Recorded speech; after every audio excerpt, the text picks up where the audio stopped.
জীবন শিক্ষার এভরি মোমেন্টে সবাইকে স্বাগত। আজকে আমি হাজির হয়েছি পটলের একটা রেসিপি নিয়ে। আসুন তবে দেখে নেওয়া যাক আমার এই আজকে রেসিপিটা। তেলটা গরম হতে বসিয়ে দিয়েছি। তেলটা গরম হয়ে গেছে, এর মধ্যে দিয়ে দেব সামান্য একটু হলুদ গুঁড়ো, দিয়ে ভালো করে একটু নাড়িয়ে চাড়িয়ে দেবো। পটলগুলোকে আমি এইভাবে কেটে নিয়েছি, দুদিক দিয়ে কাট লাগিয়ে নিয়েছি, আর মাঝখানটাও একটু চিড় দিয়েছি যাতে পটলটা খুব সুন্দর করে ভাজা হয়ে যায় আর ভিতরেও তেল মশলা সব ঢোকে, তার জন্য এইভাবে কেটে দেওয়া। নাড়িয়ে চাড়িয়ে দিয়ে একটু লবণ দিয়ে দিলাম, দিয়ে এটাকে নাড়িয়ে চাড়িয়ে একটু ঢাকা চাপা দিয়ে দেবো। পটলটা খুব ভালো করে ভাজা হয়ে যাবে। পটলটা ভাজতে দিয়ে দিচ্ছি। এদিকে আমি একটা দইয়ের ব্যাটার তৈরি করে নেব। বাটিতে আমি দু চামচ টক দই নিয়ে নিয়েছি, এর সঙ্গে সামান্য একটু চিনি মিশিয়ে ব্যাটারটাকে আমি রেডি করে নেব।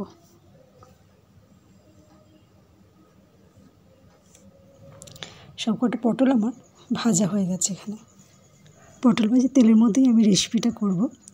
এর মধ্যে দিয়ে দিলাম একটা গোটা তেজপাতা, দিয়ে দিলাম গোটা গরম মশলা, আর দিয়ে দেব 1 চামচ মৌরি। সবকটা ফোড়ন আমি দিয়ে দিলাম, দিয়ে এবার ভালো করে তেলের সঙ্গে নাড়িয়ে চাড়িয়ে নেব যতক্ষণ এর থেকে সুন্দর একটা স্মেল বেরোয়। এবার এই ফোড়নের মধ্যে দিয়ে দিলাম 1 চামচ আদা বাটা, দেওয়ার পরে ভালো করে নাড়িয়ে চাড়িয়ে নিলাম তেলের সঙ্গে ভেজে নেওয়ার জন্য।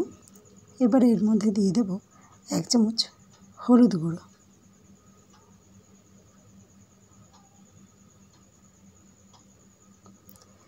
এবার আমি এর মধ্যে দিয়ে দিলাম 1 চামচ ধনে গুঁড়ো, আর দিয়ে দেব 1 চামচ জিরে গুঁড়ো, দিয়ে সমস্ত মশলাটাকে খুব ভালো করে তেলের সঙ্গে নাড়িয়ে চাড়িয়ে কষিয়ে নেব। এবার আমি এই মশলার মধ্যে দিয়ে দেবো আগে থেকে কেটে রাখা একটা টমেটোটাকে দিয়ে মশলাটাকে খুব ভালো করে কষিয়ে নেব।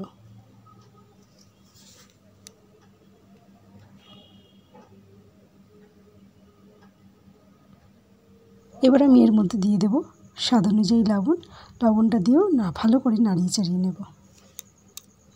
এখানে 1 চামচ লঙ্কার গুঁড়ো দিয়ে মশলাটাকে খুব ভালো করে কষিয়ে নেব। নেওয়ার পরে এবার আমি এর মধ্যে দিয়ে দেব আগে থেকে ফেটিয়ে রাখা দইটা দিয়েও আমি মশলাটাকে আবারও খুব ভালো করে কষিয়ে নেব।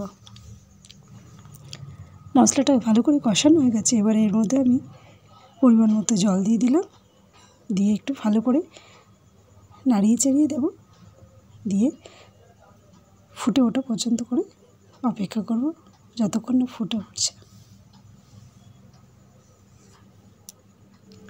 ঝোলটা ফুটে উঠেছে, এর মধ্যে দিয়ে দিলাম কয়েকটা কাঁচা লঙ্কা, দিয়ে ভালো করে নাড়িয়ে চাড়িয়ে দিলাম, দিয়ে এবারে এর মধ্যে দিয়ে দেবো আগে থেকে ভেজে রাখা পটলগুলো দিয়েও আমি ভালো করে নাড়িয়ে চাড়িয়ে দেবো মশলার সঙ্গে।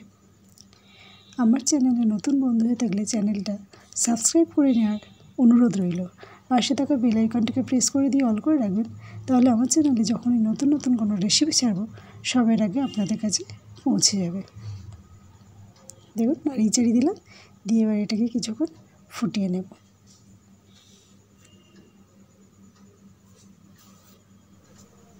মশলাদার পটল এখানে রেডি হয়ে গেছে। গরম মশলা দিয়ে নামিয়ে নেব। সবাই ভালো থাকবেন, সুস্থ থাকবেন। আজ এই পর্যন্ত, আবার অন্য কোনো দিন হাজির হয়ে যাব অন্য কোনো নতুন রেসিপি নিয়ে। ধন্যবাদ।